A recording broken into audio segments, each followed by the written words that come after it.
नमस्कार दोस्तों, स्वागत है आप सभी लोगों का हमारे YouTube चैनल में। हम इस समय अपने इस YouTube चैनल पर NCERT का पूरा क्रमिक अध्ययन कर रहे हैं और इसमें इस समय हम लोग क्लास 6 का राजनीति विज्ञान के अंतर्गत जो है अध्याय नंबर 6 करने वाले हैं। अभी तक हम लोगों ने 5 नंबर चैप्टर तक का कर चुके हैं। आज चैप्टर नंबर 6 गाँव का प्रशासन है और इसका ये पार्ट 1 है। चलिए देखते हैं कि आखिर गांव का प्रशासन कैसे शासित होता है, क्योंकि इसके पहले के जो चैप्टर्स हैं जैसे विविधता की समाज, विविधता का भेदभाव, ये सभी हम लोग कर चुके हैं ये सभी। और सरकार क्या है, लोकतांत्रिक सरकार के मुख्य तत्व, पंचायती राज, यहाँ तक हम लोगों ने पूरा अपना कंप्लीट कर लिया है। आज हम लोगों का गाँव का प्रशासन है, इसमें स्टार्ट करेंगे और देखेंगे कि आखिर गांव के प्रशासन की शुरुआत कैसे होती है। तो सबसे पहले स्टार्ट करते हैं, जो स्टार्ट में प्रस्तावना लिखी होती है वो क्या है। भारत में 6 लाख से अधिक गांव है।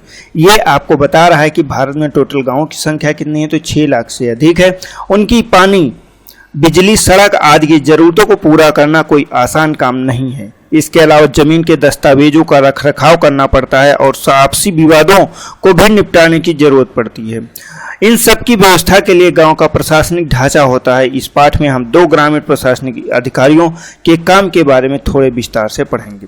इसमें कह रहा है कि गांवों में जो प्रशासन होता है उसमें 2 जो ग्रामीण प्रशासनिक अधिकारी हैं उनके बारे में विस्तार से हम लोग पढ़ेंगे। चलिए चलते देखते हैं। यहाँ पे एक जैसे पिक्चर दी हुई है जिसमें 2 लोग आपस में झगड़ा कर रहे हैं। इसमें हेडिंग भी यही पड़ी हुई, गाँव में झगड़ा चल रहा है। अब चलते हैं। मोहन एक किसान है। उसके परिवार के पास थोड़ी सी खेतिहर जमीन है जिस पर वह कई सालों से खेती कर रहा है। जिसके खेत से लगा हुआ रघु का खेत है। दोनों के खेत एक छोटी सी मेड़ से अलग होते हैं। एक सुबह मोहन ने देखा कि रघु ने मेड़ का थोड़ा आगे बढ़ा लिया था। ऐसा करके उसने मोहन की कुछ जमीन अपने खेत में मिला ली और अपने खेत का आकार बढ़ा लिया। मोहन को बहुत गुस्सा आया, मगर वह थोड़ा डरा हुआ भी था। रघु के परिवार के पास बहुत जमीन थी और इसके अलावा उसके ताऊ गांव के सरपंच थे। अब यहाँ पे क्या बात हो रही है कि जो रघु है क्या किया कि उसने जो है मोहन की जमीन को मिला लिया। अब मोहन को गुस्सा तो है लेकिन वो बेचारा डरा हुआ था, क्योंकि जो रघु है उसके ताऊ जी वहाँ के सरपंच थे, उसके बाद जमीन भी बहुत ज़्यादा थी। फिर भी मोहन ने हिम्मत जुटाई और रघु के घर पहुँच गया। दोनों के बीच कहासुनी हुई। रघु ने तो मानने से ही इनकार कर दिया कि उसने मेड़ को आगे बढ़ाया था। थोड़ी ही देर में झगड़ा शुरू हो गया। रघु ने अपने एक मजदूर को बुला लिया। दोनों मिलकर मोहन पर चिल्ला रहे थे। फिर उन्होंने मोहन को मारना शुरू कर दिया। हो हल्ला सुनकर पड़ोसी बाहर आ गए। उन्होंने देखा कि मोहन की पिटाई हो रही है। बीच बचाव करके उन्होंने मोहन को बचाया। मोहन को सिर पर और हाथ में बहुत चोटें आई थी। एक पड़ोसी ने उसकी मरहम पट्टी की। मोहन ने एक दोस्त ने जो गांव के डाकघर में काम करता था सुझाव दिया कि उन्हें स्थानीय पुलिस जाकर रपट लिखवानी चाहिए, जबकि कुछ लोगों ने इसके खिलाफ थे। उनको लग रहा था कि बहुत सारा पैसा बर्बाद हो जाएगा और नतीजा कुछ भी नहीं निकलेगा। ऐसा कुछ लोगों का मानना था और कुछ लोगों का मानना था कि रिपोर्ट लिखा लेना चाहिए। ठीक है, चलते आगे। कुछ लोगों ने कहा कि रघु के परिवार वाले तो पहले ही पुलिस थाने पहुंच चुके होंगे। काफी विचार विमर्श के बाद अंततः यह तय हुआ कि जिन पड़ोसियों की आंखों के सामने यह घटना हुई थी, मोहन उनको लेकर पुलिस थाने जाएगा। ठीक, पुलिस थाने का क्षेत्र। अब यहाँ पे जैसे कि आप बता रहा है कि देखिए कोई भी गाँव हो, एक पुलिस थाने में जो प्रशासन होता है, प्रशासन में पुलिस का एक बहुत महत्वपूर्ण भूमिका होती है। तो वो सभी पुलिस एक क्षेत्र में आते हैं, तो पुलिस थाने का क्षेत्र की बात करते हैं। थाने के रास्ते में एक पड़ोसी ने पूछा, क्यों ना हम थोड़ा और पैसा खर्च करके शहर के बड़े थाने चले। मोहन ने समझाया कि बात पैसे की नहीं है, हम इसी थाने में अपना मामला दर्ज करवा सकते हैं क्योंकि हमारा गांव इसी कार्य क्षेत्र में आता। देखिए यहाँ पे बहुत ही आसान तरीके से समझा रहा कि एक पड़ोसी ने क्या कहा कि हम पैसा को थोड़ा और देते हैं और शहर के बड़े थाने में चलते हैं ताकि हमारी सुनवाई जल्दी हो। लेकिन वहाँ पे मोहन ने क्या समझाया कि पैसे की बात नहीं होती है, मतलब पैसा आप चाहे जितना खर्च कर लिए, लेकिन जिस कार्य क्षेत्र में आपका गाँव आता है वहीं पर होगा। ठीक है, तो ये कार्य क्षेत्र की बात हो गई। यहाँ पे कार्य क्षेत्र हम लोग समझ गए। हर पुलिस थाने का एक कार्य क्षेत्र होता है जो उसके नियंत्रण में रहता है। लोग उस क्षेत्र में हुई चोरी, दुर्घटना, मारपीट, झगड़े आदि की रपट उसी थाने में लिखवा सकते हैं। यह वहाँ के थानेदार की जिम्मेदारी होती है कि वह लोगों से घटना के बारे में पूछताछ करें और जांच पड़ताल करें और अपने क्षेत्र के अंदर मामलों की कार्रवाई करें। तो ये मुख्यतः काम होता है। यहाँ पे जैसे ये थानेदार साहब बैठे हैं, ये मान लीजिए मोहन आ गए हैं। ठीक है, अब चलते हैं, देखिए आगे एक बॉक्स में दिया गया, अगर आपके घर में चोरी हो जाती है तो आप किस थाने में जाकर अपनी शिकायत दर्ज कराएंगे। भाई आपके नज़दीक जो भी थाना है उस थाने में जाके आप अपनी शिकायत दर्ज कराएंगे। मोहन और रघु के बीच में किस बात को लेकर विवाद हुआ, तो भैया मेड़ की कटाई को लेकर विवाद हुआ। अब वो जो है रघु ने अपने खेत को बढ़ा लिया था मोहन का खेत काट कर। मोहन को रघु से झगड़ा करने में डर क्यों लग रहा था, डर इसलिए लग रहा था क्योंकि रघु के जो ताऊ जी हैं वो वहाँ के सरपंच थे और सरपंच के साथ में उनके पास बहुत सारी ज़मीन थी। कुछ लोगों ने कहा कि मोहन को पुलिस थाने में मामला दर्ज करवाना चाहिए, जबकि कुछ लोगों ने ऐसा करने से मना किया। लोगों ने अपनी राय के लिए क्या तर्क दिए, तर्क इसलिए दिए कि भाई जो सशक्त है वो हो सकता पहले थाने चला गया हो, पैसा बहुत खर्चा हो जाएगा, और उसके बाद मोहन के पास इतना पैसा नहीं था। चलते हैं आगे देखते हैं, पुलिस थाने में होने वाला काम। जब सब लोग पुलिस थाने पहुंचे तो मोहन थानेदार के पास गया और उसे पूरा मामला बताया। उसने यह भी बताया कि वह अपनी शिकायत लिखित रूप में देना चाहता है। थानेदार ने बड़ी बेरुखी से कहा कि उसके पास छोटी छोटी शिकायतों की जांच पड़ताल का समय नहीं है। मतलब जो थानेदार साहब हैं उन्होंने क्या कहा कि छोटी छोटी जो ये शिकायतें हैं इनकी जांच पड़ताल करने का समय नहीं। मोहन ने अपने घाव भी दिखाए लेकिन थानेदार पर कोई असर नहीं हुआ। मोहन हैरान था कि उसकी शिकायत आखिर क्यों दर्ज नहीं की जा रही। आप देखिए यहाँ पे थानेदार क्या कर रहा है कि मोहन की शिकायत ही दर्ज नहीं कर रहा, जो कि ऊपर कुछ लोगों ने सजेशन दिया था, मतलब कुछ लोगों ने अपनी राय दिया था। मोहन बाहर गया और अपने पड़ोसियों को बुलाकर अंदर ले आए। पड़ोसी ने थानेदार को समझाया कि मोहन को उसकी आंखों के सामने पीटा गया है, अगर वे उसे न बचाते तो उसके बहुत ही गंभीर चोटें आती। उन्होंने मामला दर्ज करने पर जोर दिया। अंततः थानेदार राजी हो गया। उसने मोहन को अपनी शिकायत लिख कर देने के लिए कहा। थानेदार ने वायदा किया कि अगले दिन वह एक हवलदार घटना की जांच पड़ताल के लिए उनके यहाँ पहुंचेंगे। ऐसा थानेदार ने वादा किया। जब सब लोग अंदर गए उन्होंने एक प्रेशर डाला। ठीक है, आगे देखते हैं। ये वहाँ पे हो गया। अब एक बॉक्स में दिया गया, पुलिस थाने में जो भी हुआ उसे एक नाटक के रूप में लिखिए। फिर यह बताइए कि मोहन थानेदार या फिर पड़ोसियों की भूमिका निभाते हुए आपको कैसा लगा। क्या थानेदार इस स्थिति को किसी अन्य तरीके से संभाल सकता था। ठीक, यहाँ पे इस चीज़ को आपको अपने उसमें पेपर और कॉपी पे लिखना है। इसके बाद आप हमारे टेलीग्राम चैनल पे भेज सकते हो, हम इसको चेक करेंगे। ठीक है, आगे चलते हैं। राजस्व विभाग का काम। आपने पढ़ा कि मोहन एवं रघु खेत की मेड़ को लेकर जबरदस्त लड़ाई हुई। क्या ऐसा कोई तरीका नहीं था जिससे वह अपना मामला शांतिपूर्वक सुलझा लेते। क्या कोई ऐसे अभिलेख यानी रिकॉर्ड होते हैं जिनसे यह पता चल जाए कि गांव में किसके पास कौन सी जमीन है। चलिए पता करते हैं कि यह कैसे किया जाता है। जमीन को नापना और उसका रिकॉर्ड रखना पटवारी का मुख्य काम होता है। पटवारी मतलब एक तरह से जो हमारे यहाँ होता है इसको बोलते हैं लेखपाल। क्या बोलते हैं, तो इसको बोलते हैं लेखपाल। ये हो जाता है लेखपाल। पटवारी को अलग अलग जगह पे अलग अलग बोलते हैं। ठीक है, अलग अलग राज्यों में इसको अलग अलग नाम से जाना जाता है। कहीं पे पटवारी, कहीं पर लेखपाल, कहीं पर कर्मचारी, कहीं पर ग्रामीण अधिकारी, तो कहीं पर कानूनगो। तो इस तरह से अलग अलग नाम होते हैं। तो हम लोगों ने इसको आसान भाषा में समझ लिया कि लेखपाल हो गया। हम यहाँ जमीन को लेखा जोखा रखने वाले कर्मचारी के यहाँ लिए पटवारी शब्द का इस्तेमाल कर रहे हैं। प्रत्येक पटवारी कुछ गांवों के लिए जिम्मेदार होता है। अगले पृष्ठ पर दिए गए नक्शे और उसके अनुसार बने खसरे यानी रजिस्टर के विवरण को देखिए। यह पटवारी द्वारा रखा गया गांव के लोगों की जमीन का रिकॉर्ड का एक हिस्सा है। ठीक, अगले पेज पे अभी हम लोग देखेंगे। आमतौर पर पटवारियों के पास खेत नापने के लिए अलग अलग तरीके होते हैं। कई जगहों पर एक लंबी लोहे की जंजीर का इस्तेमाल करते हैं जिसे जरीब बोलते हैं। देखिए, अब यूपीएससी या पीसीएस में एक क्वेश्चन पूछा गया था कि आखिर जरीब क्या होता है, या पटवारी जो जमीन नापने के लिए यंत्र का उपयोग करते हैं उसको क्या बोलते हैं, तो जरीब बोलते हैं। ठीक है, इसको यहीं से आप याद कर सकते हैं। ऊपर दी हुई कहानी में पटवारी मोहन एवं रघु के खेतों को नाप कर यह देख सकता था कि वह गांव के नक्शे से मेल खाता है कि नहीं। अगर वह नक्शे से मेल नहीं खाता तो उसको पता चल जाता है कि मेड़ खिसका कर खेत की सीमा बदल दी गई है। देखिए यहाँ पे साफ साफ लिखा है कि अगर जो नक्शा दिया गया है, नक्शे को अगर नाप लिया जाता, फिर से खेत को नापता लेखपाल कर लेता पटवारी, तो पता चल जाता कि सीमा का मतलब मेड़ का परिवर्तन किया गया है कि नहीं किया गया। ठीक, आगे बढ़ते हैं। ये देखिए, ये यहाँ पे भैया राजस्व लेखपाल साहब आ गए हैं जो लेखा जोखा रखते हैं। पटवारी किसानों की भूमि कर भी इकट्ठा करता है और सरकार को अपने क्षेत्र में उगने वाली फसलों के बारे में जानकारी देता है। यह काम वह अपने रिकॉर्डों के आधार पर करता है। आगे अभी हम लोग अगले पेज पे देखेंगे। अब एक बॉक्स दिया है, अगर आप ग्रामीण क्षेत्र में रहते हैं तो आप पता कीजिए आपके क्षेत्र का पटवारी कितने गांवों के लिए जमीन के अभिलेख रखता है, गांव के लोग पटवारी से कैसे संपर्क करते हैं। ठीक, ये आपको पता करना है अपने क्षेत्र में।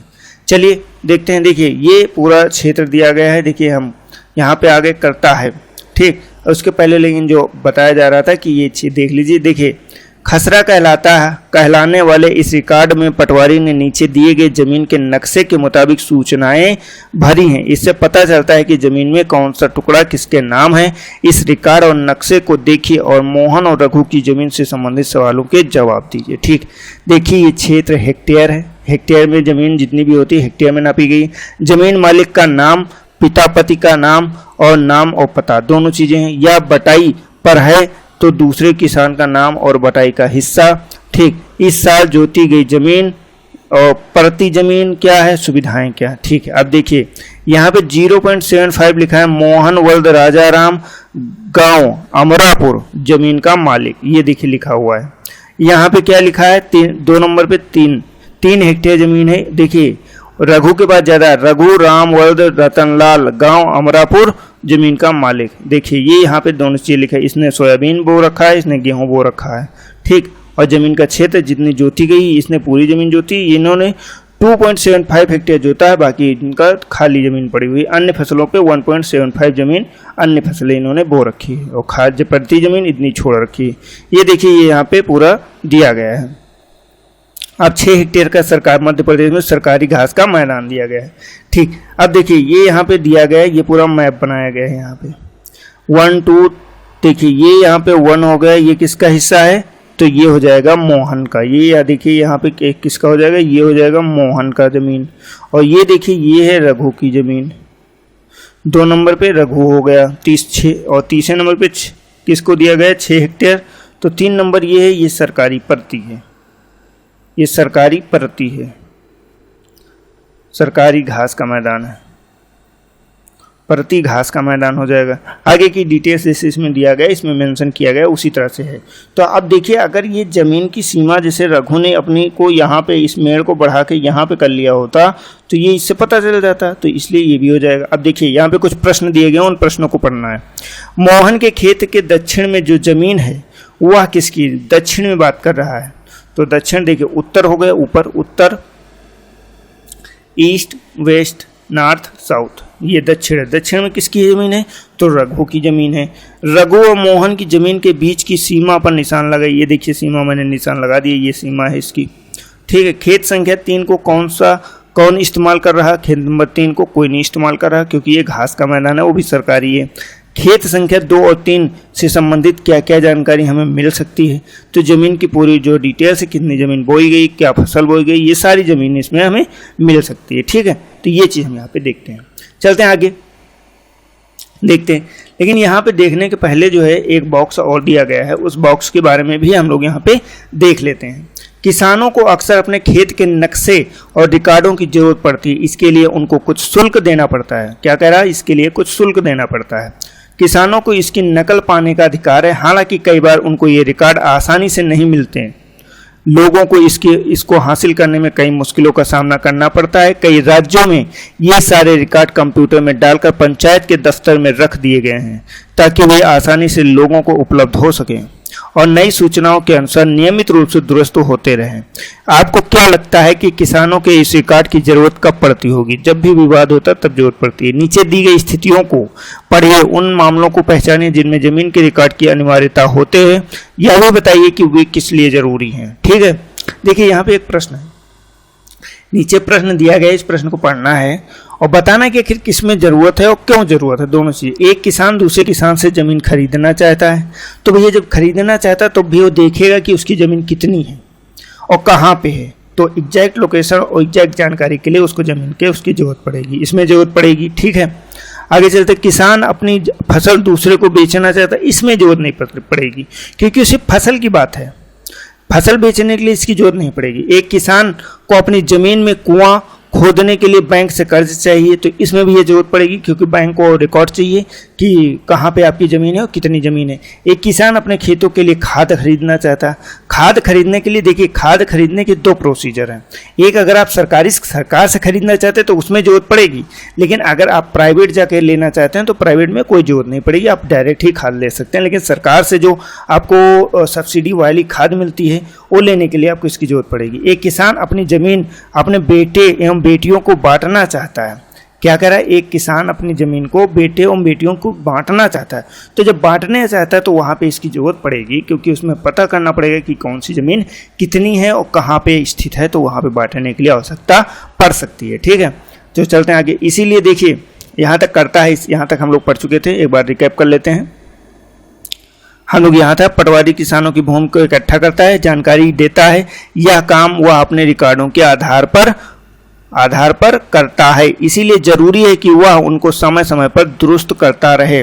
किसान कई बार फसल बदल देते हैं, कुछ और उगाने लगते हैं, या कोई कहीं कुआं खोद लेता है। इन सब का हिसाब रखना सरकार के राजस्व विभाग का काम होता है। इस विभाग के वरिष्ठ लोग इस काम के लिए का निरीक्षण करते हैं। भारत में सभी राज्य के जिलों में बटे हुए हैं। जमीन के जुड़े मामलों में की व्यवस्था के लिए इन जिलों को और भी छोटे छोटे खंडों में बांट दिया जाता है। जिले के उपखंडों में कई नाम से जाना जाता है, जैसे कि तहसील हो गया, तालुका हो गया इत्यादि। सबसे ऊपर जिलाधिकारी होता है और उसके नीचे तहसीलदार होते हैं। देखिए यहाँ पे पहले ही बता दे रहा है, जो सबसे ऊपर का अधिकारी होता है वो क्या होता है? तहसील होता है, उसके नीचे क्या होता है? तहसीलदार होता है। इन्हें विभिन्न मामलों को निपटाना होता है। वे पटवारी के काम का निरीक्षण करते हैं और यह सुनिश्चित करते हैं कि रिकॉर्ड सही ढंग से रखे जाएं और राजस्व विभिन्न तरह के कर इकट्ठा होता रहे। वे यह भी देखते हैं कि किसानों को अपने रिकॉर्ड की नकल आसानी से मिल जाए। ये विद्यार्थियों को जरूरत पड़ने पर जाति प्रमाण पत्र, देखिए यहाँ पे दिया गया क्या काम है, तो विद्यार्थियों को जरूरत पड़ने पर जाति प्रमाण पत्र आदि भी जारी करते हैं। इसमें आय प्रमाण पत्र हुआ, निवास प्रमाण पत्र हुआ, ये सारी जारी करने का काम उसी के पास होता है। ठीक, तहसीलदार के दफ्तर में जमीन से जुड़े विवाद के मामले सुने जाते हैं। कहाँ पे? तो तहसीलदार के दफ्तर में। ठीक, एक नया कानून आता है। देखिए नया कानून क्या है? एक नया कानून, हिंदू अधिनियम धारा 2005। जब हम उन किसानों के बारे में सोचते हैं जिनके पास जमीन है तो आमतौर पर हमारे ध्यान में पुरुष होते हैं।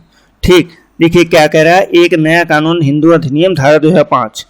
सोचते हैं जिनके पास जमीन है तो हम आमतौर पर हमारे ध्यान में पुरुष होते हैं। महिलाओं की हैसियत खेतों के काम में एक मददगार भर मानी जाती है। उनके बारे में जमीन के मालिक के रूप में कभी नहीं सोचा जाता। अभी तक कई राज्यों में हिंदू औरतों को परिवार की जमीन का हिस्सा नहीं मिलता था। पिता की मृत्यु के बाद जमीन बेटों में बांट दी जाती थी। हाल ही में यह कानून बदला गया। देखिए क्या कह रहा है? हाल ही में यह कानून बदल दिया गया। नए कानून के मुताबिक बेटों और बेटियों को उनकी मां को जमीन में बराबर का हिस्सा मिलता है। यह कानून सभी राज्यों के केंद्र शासित प्रदेशों में भी लागू होगा। मतलब ये नया कानून बनाएगा, इसमें जो चाहे बेटा हो, चाहे बेटी हो, चाहे माँ हो, सभी को बराबर का हिस्सा दिया जाता है और ये सभी केंद्र शासित प्रदेश एवं राज्यों में लागू है। इस कानून में बड़ी संख्या से औरतों को फायदा हो। उदाहरण के लिए सुधा, उदाहरण एक दिया गया। सुधा एक खेतीहर परिवार की सबसे बड़ी बेटी है। वह शादीशुदा है और पास के गांव में रहती है। अपने पिता की मृत्यु के बाद सुधा अक्सर खेती के काम से मां का हाथ बटाने आती है। उसकी मां ने पटवारी से कहा कि जमीन पर अब बेटों के साथ साथ उनका और उनकी बेटियों का नाम भी अब रिकॉर्ड में आ जाए। सुधा की मां बड़े आत्मविश्वास के साथ बेटे और बेटी की मदद से खेती का काम संभालती हैं। सुधा भी इस निश्चिंतता में जी रही है कि जरूरत पड़ने पर वह अपने हिस्से की जमीन से काम चला सकती है। देखिए अब क्या है तो उसको मिलेगा। ठीक है, अब यहाँ पे एक बॉक्स दिया गया, बॉक्स में दिया गया एक बिटिया की चाह। विरासत में मिला यह घर पापा, देखिए ये कविता लिखी, विरासत में मिला यह घर पापा को अपने पिता से, यही घर मिलेगा मेरे भैया को मेरे पिता से। पर मैं और मेरी माँ हमारा क्या, बता दिया गया है मुझे पिता के घर में हिस्से की बात औरतें नहीं किया करती। लेकिन मुझे चाहिए एक घर अपना, बिल्कुल मेरा अपना, नहीं चाहिए दहेज में रेशम और सोना। देखिए ये एक जो है पोएम टाइप में दी गई है कि यहाँ पे कह रहा है कि विरासत में जो घर है वो पापा को अपने पिता से मिला और यही मेरे पिता से मेरे बेटे मतलब मेरे भैया को मिलेगा, लेकिन हमें और मेरी माँ को क्या मिलेगा, तो कुछ नहीं मिलेगा। तो वो चाहती है कि मेरा भी एक घर होना चाहिए, या यही उसका एक सपना है। तो यहाँ पे ये चीज़ दी गई। ठीक, अब अन्य एक चीज देख रहे हैं, यहाँ पे एक अन्य बॉक्स दिया गया है जिसमें लिखा है अन्य सार्वजनिक सेवाएं एक सर्वेक्षण।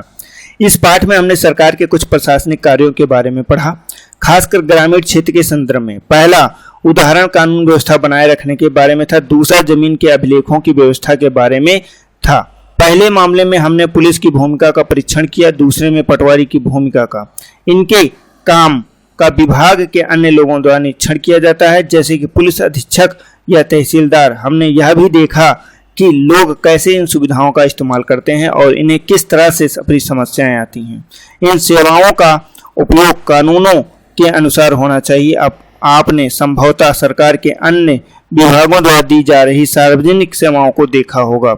अपने गांव या क्षेत्र के लिए दी जा रही सार्वजनिक सेवाओं की एक सूची बनाइए। अब यहाँ पे क्या आपसे काम करवा रहा है कि अपने गांव एवं अन्य जगह पे जो सार्वजनिक सेवाएं दी जा रही हैं उनकी एक सूची बनाइए, जैसे कि दुग्ध उत्पादन समिति, राशन की दुकान, बैंक, पुलिस थाना, बीज, खाद और ये कृषक समिति, डाक बांग्ला, आंगनवाड़ी, बालवाड़ी, सरकारी स्कूल, प्राथमिक स्वास्थ्य केंद्र, अस्पताल इत्यादि।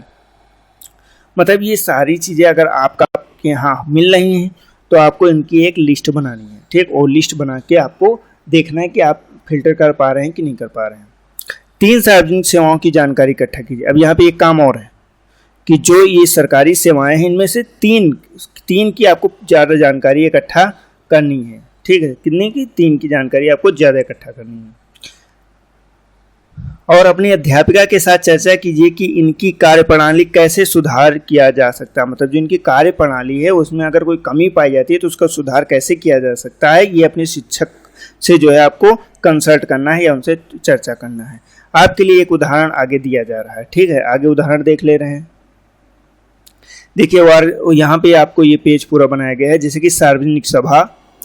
और अब कौन सी सार्वजनिक सभा? जैसे कि आपने उनके काम के बारे में क्या देखा, नियंत्रण में आने वाला क्षेत्र, इस सुविधा का लाभ उठाने के लिए उनको क्या करने की ज़रूरत है, जो यह सब प्रदान करते हैं उनकी समस्याएं, लोगों की समस्याएं, क्या सुधार किए जा सकते हैं, ठीक है। अब जैसे राशन की दुकान, अब राशन की दुकान, यह दुकान खुली हुई थी। 3 लोग आए, उनके पास पीले रंग के कार्ड थे, सबने चावल और चीनी खरीदी। मिट्टी का तेल मिला नहीं। क्या? मिट्टी का तेल मिला नहीं। तो मिट्टी के तेल इनके यहाँ नहीं मिला। बाकी किसने क्या क्या खरीदा है? तो चावल और चीनी जो है खरीद ली, ठीक। ये इनके काम दिखाया गया। अब ये क्या कर रहा है, ये 2 गाँवों के कार्य क्षेत्र के लिए बनाया गया है। उनको राशन कार्ड की जरूरत है, मतलब सुविधा उठाने के लिए क्या है, तो राशन कार्ड। जैसे कि इसमें दिया गया ना पीले रंग का कार्ड, पीले रंग का कार्ड, तो यहाँ पे राशन कार्ड यह तहसील के दफ्तर में बनाया जाता है। अब जैसे ये क्या उनकी समस्या क्या है, तो मिट्टी का जो तेल है इसकी आपूर्ति पूरी नहीं हो रही। वैसे अब तो सरकार ने मिट्टी का तेल देना ही बंद कर दिया है, मतलब पूरी तरह से ब्लॉक हो गया है, क्योंकि उससे प्रदूषण कहते हैं ज़्यादा होता है, ठीक है। तो उसको हटा दिया गया है। तो मिट्टी का तेल की आपूर्ति नहीं हो रही, तो ये पहले की चीज़ें हैं, तो ये इसमें मेंशन है। लोगों की समस्याएं, चावल बड़ा खराब आता है, मिट्टी का तेल तो कभी मिलता ही नहीं। ये कहा जा रहा है कि भैया चावल बड़ा खराब आता है, कभी कभी गेहूं भी खराब आता है। अब की बात क्या सुधार किया जाए, अच्छा चावल आए और मिट्टी का तेल मिले, राशन की दुकान रोज खुले, ये यहाँ पे बताया जा रहा है, ठीक है। अब जैसे यहाँ पे स्वास्थ्य केंद्र है, दुग्ध उत्पादन समिति। अब जैसे यहाँ पे आपको लिखना है, स्वास्थ्य केंद्र की बात करते हैं तो स्वास्थ्य केंद्र के लिए आपको जाना होगा, 1 रुपये का पर्चा बनवाना होगा, इसके बाद आप वहाँ पे सुविधा ले सकते हैं। अब नियंत्रण में आने वाला क्षेत्र, आसपास का पूरा क्षेत्र आ जाएगा। जैसे मान लीजिए आसपास के 6-7 गांव आ जाएंगे। इस सुविधा को उठाने के लिए क्या करना होगा, तो आप जो है आपके पास आधार कार्ड, वैसे अब अनिवार्यता होगी, आपके पास आधार कार्ड होना चाहिए और आपको 1 रुपये का पर्चा बनवाना पड़ेगा, ठीक। जो सब प्रदान करते हैं उनकी समस्याएं क्या है, तो अब उनकी समस्याएं क्या है, जो प्रदान कर रहे हैं उसकी समस्याएं हैं कि ओवरलोड है, मतलब बहुत सारी दवाएं हैं जो नहीं मिलती हैं। यहाँ पे बीमारियाँ अलग अलग तरह की होती, काफ़ी सारी जो है लोगों को बीमारियां हैं। सारी सुविधाएं जैसे ब्लड टेस्ट वगैरह हो गए या कोई अन्य टेस्ट हो, सरकारी अस्पताल में इतनी जल्दी जो गांव के आसपास होते हैं वहाँ पे नहीं हो पाते हैं, ठीक है। अब लोगों की समस्याएं क्या, लोगों की समस्याएं भी सेम है कि भाई दवाएं नहीं मिलती हैं सही से, समय पे दवाएं नहीं मिलती हैं। अगर कोई ज़्यादा बीमार है तो उसको तुरंत ट्रांसफर कर दिया जाता है प्राइवेट में, और समय से हॉस्पिटल नहीं खुलता, 24 घंटे हॉस्पिटल खुलना चाहिए। ये समस्याएं सुधार में भी आप यही सारी चीज़ें लिख सकते हैं। तो आपको जो तीसरा पॉइंट दिया गया दुग्ध उत्पादन समिति, इसके बारे में आपको इसमें फिल करना है, फिल करके देखना है कि आपने क्या इसमें रिस्पॉन्ड किया है, ठीक है। तो दोस्तों फिलहाल जो अभी तक हम लोगों ने देखा पूरा चैप्टर आज हमारे इस एक ही पार्ट में पूरा खत्म हो गया। मतलब इसका हमें अब सेकंड पार्ट बनाने की आवश्यकता नहीं है, इसमें हम सिर्फ अभ्यास अब देख ले रहे हैं जो हमारा लास्ट है। पहला है पुलिस का क्या काम होता है, तो पुलिस का काम होता है ये कानून व्यवस्था को बनाए रखना। ठीक, अगला क्या है, पटवारी के कोई दो काम बताइए। दो काम कौन से होते हैं ये आपने देखा है, एक है भूमि का रिकॉर्ड रखना, दूसरा है फसलों का भी रिकॉर्ड रखना, और साथ ही में क्या है, तीसरा क्या है, तो तीसरा करों का इकट्ठा करना। तो ये सारी चीज काम उसके होते हैं। तहसीलदार क्या काम करता है, तो तहसीलदार भी वही काम करता है कि उपनिरीक्षण करता है सभी चीज। जब एक बिटिया की चाह कविता में किस मुद्दे को उठाने की कोशिश की गई है, यह मुद्दा महत्वपूर्ण, क्या आपको यह मुद्दा महत्वपूर्ण लगता है, और लगता है तो क्यों लगता है, तो क्या मुद्दा था, मुद्दा उठाने की बात क्या गई है, तो घर या फिर क्या है, वारिस। तो अब अगर बात करते हैं ये मुद्दा आपको महत्वपूर्ण लगता है, तो बिल्कुल महत्वपूर्ण है, क्योंकि उनको भी घर मिलना चाहिए, उनको भी अपना हक मिलना चाहिए। तो क्यों, तो बिल्कुल भाई क्यों, तो इसके भी आपको तर्क लिखने हैं। पिछले पाठ में आपने पंचायत के बारे में पढ़ा, पंचायत और पटवारी का काम एक दूसरे से कैसे जुड़ा हुआ है, ये भी आपको यहाँ पे मेंशन करना, बताना है। किसी पुलिस थाने जाइए और पता कीजिए कि यातायात नियंत्रण, अपराध रोकने और कानून व्यवस्था बनाए रखने के लिए पुलिस क्या करती है, खास तौर पर त्योहारों और सार्वजनिक समारोहों के दौरान। तो ये भी आपको लिखना है। ठीक, एक जिले में सभी पुलिस थानों का मुखिया कौन होता है, ये भी पता करना है आपको। चर्चा कीजिए कि नए कानून के तहत महिलाओं को किस तरह का फायदा होगा। जो नया कानून 2005 में आया है उसमें क्या फायदा होगा, तो उसमें फायदा ये होगा कि सभी को बराबर हक मिलेगा। चलते हैं अगले, अपने पड़ोस में क्या कोई ऐसी औरत है जिसके नाम जमीन जायदाद हो, यदि हाँ तो उसे यह संपत्ति कैसे प्राप्त हुई, ये आपको लिखना है। ठीक, ये आपको यहाँ पे मेंशन करना। तो दोस्तों आज की इस वीडियो में हम लोगों ने पूरे चैप्टर को एक ही वीडियो में फिनिश कर दिया है। इसका हम लोगों को सेकंड चैप्टर पढ़ने की, मतलब सेकंड पार्ट नहीं आएगा, हम लोग अगले चैप्टर को देखेंगे। ठीक है, अगर आप इसके क्वेश्चन जो हमारे टेलीग्राम GS Study 38 पे भेज सकते हैं। ठीक है, और हमारे चैनल को सब्सक्राइब जरूर कीजिए, वीडियो को लाइक कीजिए और अधिक से अधिक शेयर कीजिए। हम लोग मिलते हैं अपने नेक्स्ट वीडियो में, तब तक के लिए जय हिंद, जय भारत, आपका दिन शुभ हो।